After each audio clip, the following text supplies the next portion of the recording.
Okay, so this is my PvP tier list, and I have adjusted it a bit already from the last time you guys saw it. We do have new images, and I've tried to put characters more together, like all these Bakugos are together. We got kind of the Dekus together, just to make it easier for people to navigate and find things as they watch this video.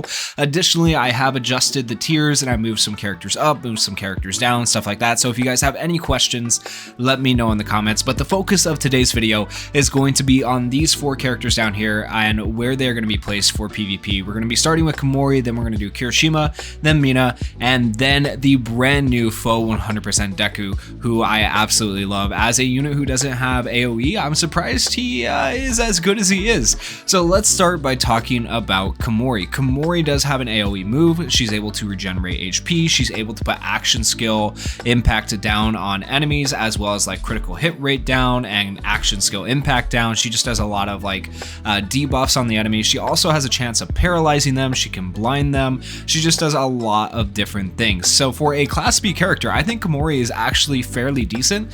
I don't think she's going to be like, you know, S or double S tier. She's not anything super crazy. She doesn't have as much utility or as much damage as some of these characters up here, but she is still a pretty decent character. Now, she does have a 5-turn cooldown on one of her skills as well, so that kind of holds her back a little bit, but really 5-turn cooldowns aren't as big of a deal anymore with the action skill cooldown times that like characters like Celebration Bakugo, Celebration Yayorozu give, so it's not that big of a detriment.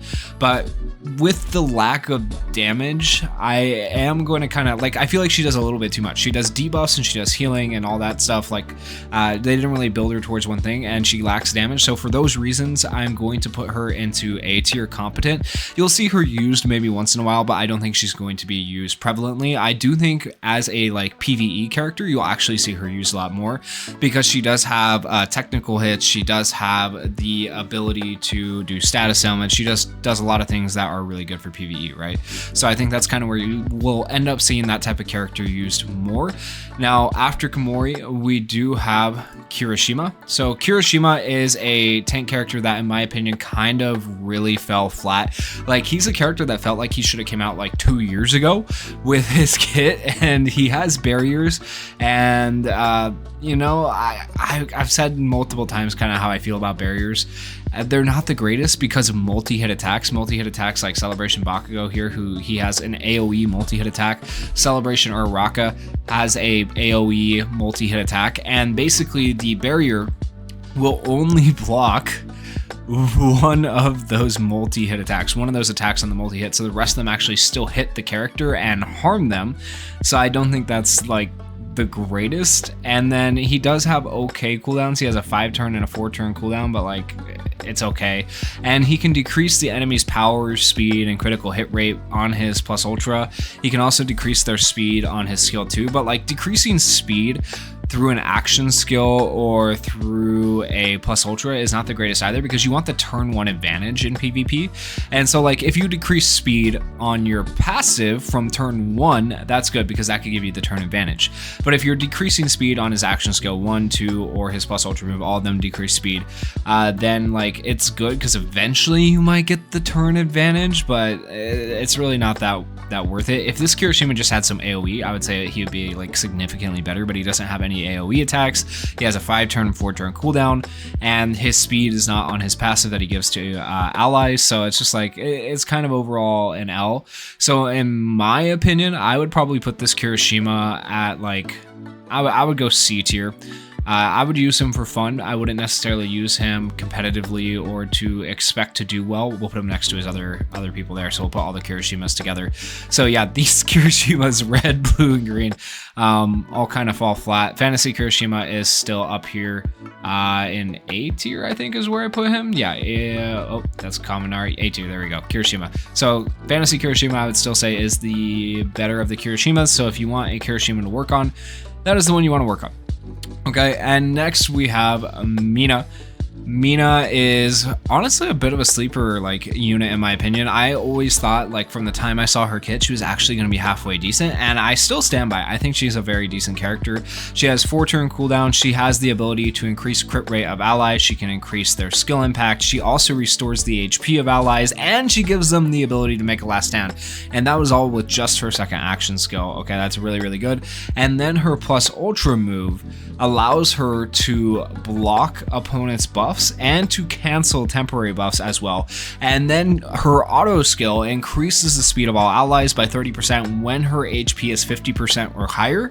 So that's all really good stuff, right? Like stuff you want for PvP, and that's going to help you out a lot. Also, after 2 turns pass while the character is making a last stand, she increases the critical hit rate of all allies by 30% from her passive and restores the HP of all allies by 15% for 5 turns. So running her with like Celebration Yajirozu is actually pretty decent.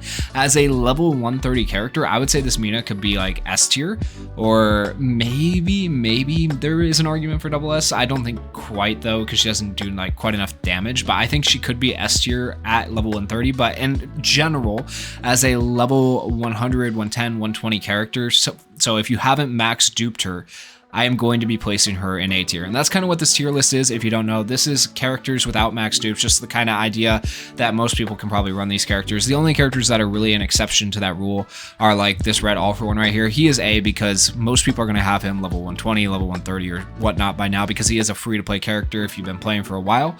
So like the climax battle characters are kind of up here with the idea in mind that you have them past level 100.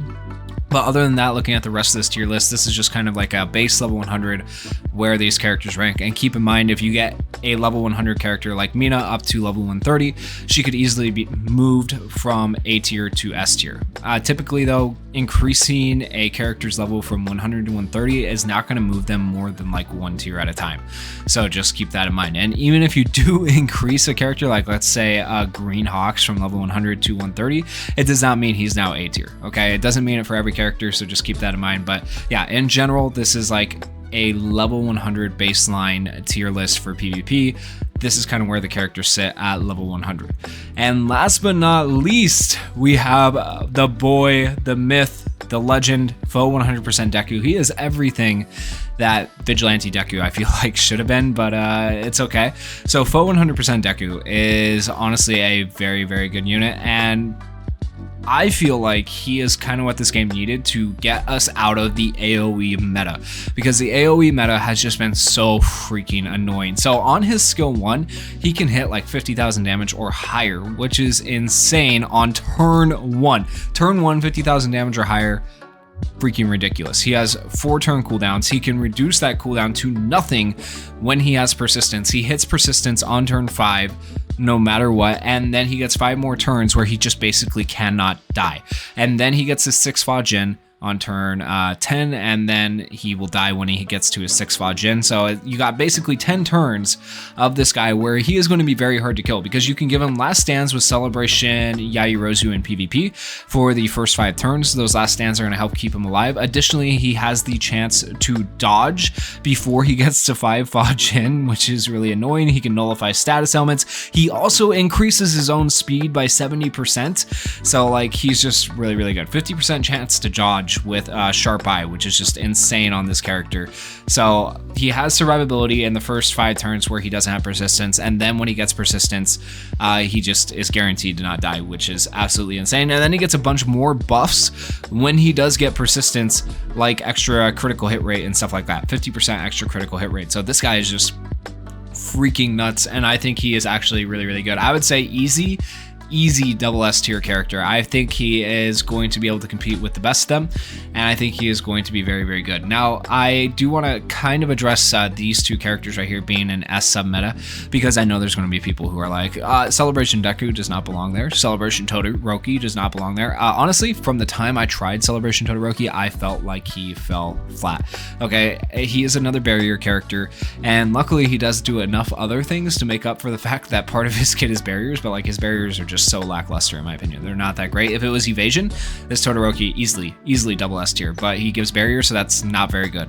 And then Celebration Deku here, he just doesn't really have speed to offer the team, so he does give defense and the healing and stuff like that, but because he doesn't have speed, that's also kind of why he is down here. But the rest of these characters have something going for them, like evasion, he has speed changing, she has the stun, he has the evasion, like they all have something going for them that makes them really good, right? So she has the ability to lower plus ultra gauge, which is just nuts. So that's kind of why I put these two characters down here. Now, I will say there is an argument for maybe in certain scenarios for them to be up in double S tier, but for right now, I think it's justified for them to just be an S in sub meta.